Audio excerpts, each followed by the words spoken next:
നമസ്കാരം. കാണാം നമുക്ക് ഇന്നത്തെ പ്രധാന നുണ. അല്ലാതെ ഹൈക്കോടതിയുടെ വിധി നേരത്തെ ഉള്ള കാര്യം ഞങ്ങൾ ചൂണ്ടിക്കാണിച്ചാണ്. ഒരാളുടെ അനുവാദം ഇല്ലാതെ അയാളുടെ വ്യക്തിപരമായ ഡാറ്റ ചോർത്താൻ പാടില്ല. ഇത് വ്യാപകമായി സർക്കാർ ജീവനക്കാരുടെ, അധ്യാപകരുടെ എല്ലാവരുടെയും ഡേറ്റ മുഖ്യമന്ത്രിയുടെ ഓഫീസിൽ ചോർത്തിയിരിക്കുകയാണ്. DA സന്ദേശത്തിൽ നിയമവിരുദ്ധതയില്ലെന്ന് ഹൈക്കോടതി. ക്ഷേമരാഷ്ട്രത്തിൽ നല്ല ഭരണനിർവഹണത്തിന്റെ ഭാഗം. ഡേറ്റ ചോർച്ച കേസ് ഹർജി ഹൈക്കോടതി തള്ളിയിരിക്കുകയാണ്. മുഖ്യമന്ത്രിയുടെ ഓഫീസ് സന്ദേശം അയച്ചതിൽ നിയമവിരുദ്ധത ഇല്ലെന്ന് ഹൈക്കോടതി. മുഖ്യമന്ത്രിയുടെ ഓഫീസിലെ ഉത്തരവാദികളായ ആളുകൾക്കെതിരായി കേസെടുത്ത് അന്വേഷിക്കണം. ഡാറ്റ ചോർത്തല് വലിയ കുറ്റകൃത്യമാണ്.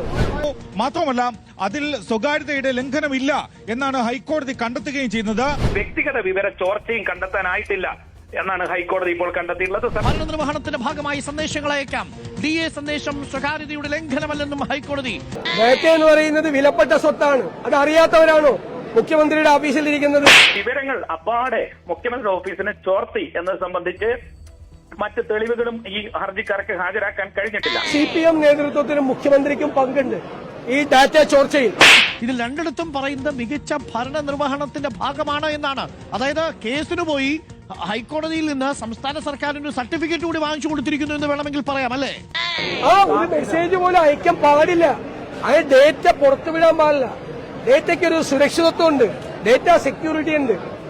ഇവരൊക്കെ ഏത് കാലത്താണ് ജീവിക്കുന്നത്?